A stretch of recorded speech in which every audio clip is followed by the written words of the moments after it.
Hello, everyone, and welcome back to another episode of Stats That Exist But Do Not Matter. It is episode 103.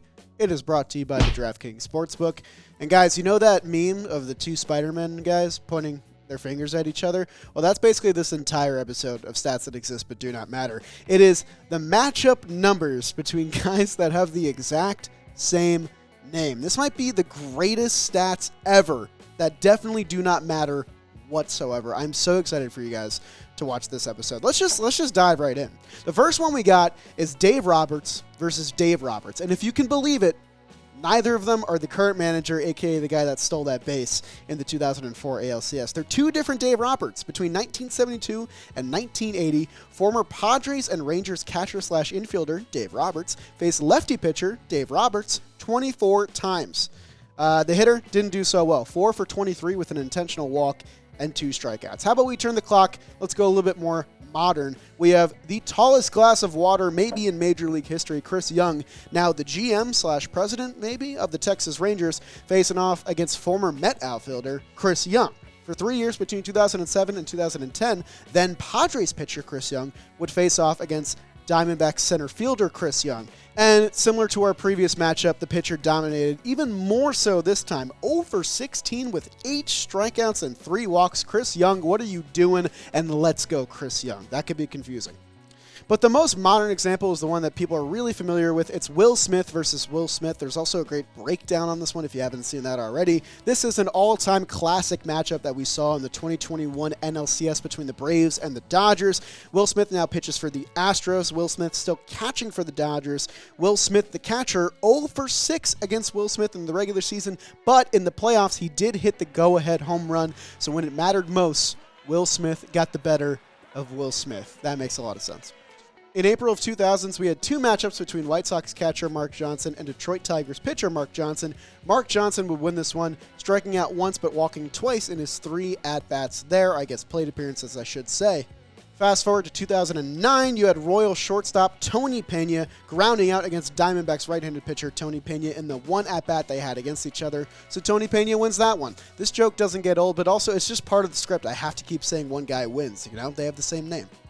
We also have the unique matchup of Pedro Martinez versus Pedro Martinez. You know, to make it easier, we're just going to call one of these guys Hall of Fame Pedro and the other one regular Pedro. Regular Pedro was actually pitching on the mound for my Mets when he faced off against Hall of Fame Pedro, who had to bat because it was the National League, and back then pitchers had to hit. And Hall of Fame Pedro would line out to center field. He went 0 for 1. So regular Pedro gets a win for the regular guys. Let's go. Big.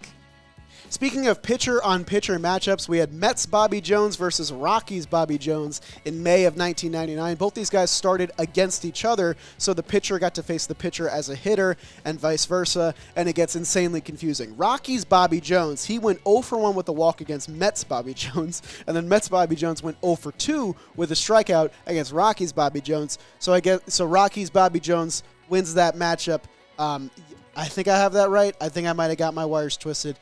Let me know in the comments if I messed that one up. I think I got that right, though. Also, both of these Bobby Joneses would become teammates later on, again with the Mets in 2000 and then the Padres in 2002. I cannot imagine how confusing that must have been in the clubhouse when one guy would say, "Hey, Bobby Jones," and 2 players would turn their head. You can't get more specific than that. What are you going to do? Bobby J?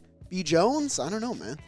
Here's a good one where the batter finally wins for once. We had catcher Javi Lopez of Braves fame facing off against Rockies pitcher back then Javier Lopez in 2003 and 2004. Catcher Javi went 2 for 3 with a triple and a strikeout. We love that, especially a catcher getting a triple. That's just a fun stat on its own. And then we have this last one. I'm going to leave it up to you guys in the comments as to whether or not this counts. We have Scott Service versus Scott Service, but they're spelled differently. You probably know the manager, Scott Service of the Seattle Mariners. There's also Scott Service spelled the regular English way, and this was a former catcher facing off against a former pitcher. They faced off 8 times across 5 games. Scott Service, the manager, went 2 for 6 with a double, a walk, and 2 strikeouts. So if this does count, he did win that matchup. Let's go M's. And then we have one last tidbit that I absolutely have to mention. Now, these guys never faced off one-on-one, but their teams faced off in the 2003 NLCS. We have Alex Gonzalez and Alex Gonzalez. This is the most confusing pair of the bunch. They were both shortstops. They both wore number 11 for a Canadian team and number 8 for a Florida team. both had a career 79 OPS plus, and both had a really poor showing in the 2003 NLCS. Cubs shortstop Alex Gonzalez made the error which opened the gateway to the Game 6 comeback for the Marlins, which eventually helped them win the series. Marlins shortstop Alex Gonzalez, his team won that series, but he didn't play well at all. He wasn't contributing much to the winning effort. So both these guys kind of infamous for their performance in an overall infamous series, and they're pretty much the exact same person. In fact, when you look on their Baseball Reference similarity score, they show up in the top 5 of similar players for both of each other. It's so confusing. I could not believe how specific researcher Erica got in this one. This is absolutely fantastic. What a way to end this episode of Stats That Exist But Do Not Matter. But before I let you go, let me tell you about today's sponsor, DraftKings.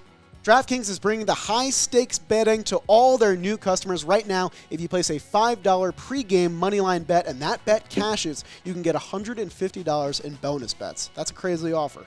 And if you win that bonus bet money, use it on some same-game parlays, combine multiple bets from the same game, like which team will score first, which team will lead at halftime, and you can get a shot at even bigger winnings. And if mobile sports betting is not yet available in your state, you can use DraftKings Daily Fantasy to get in on the action as well. Download the free and easy-to-use DraftKings Sportsbook app now. Use promo code STATS. Bet $5 on any pregame moneyline wager, and if that bet cashes, you'll get $150 in bonus bets. That's a big offer. Minimum age and eligibility restrictions apply. See show notes for details, and any resources you might need for a gambling addiction are listed down below. Thank you to them for sponsoring today's episode of Stats That Exist But Do Not Matter. And if there is another Jolly Olive or Jack Oliver out there, meet me like a man or woman and face me on the baseball diamond, strike me out, and then we can decide which one of us is the better one. And we have to be major leaguers too for it to count. But, you know, it doesn't get any more confusing than this.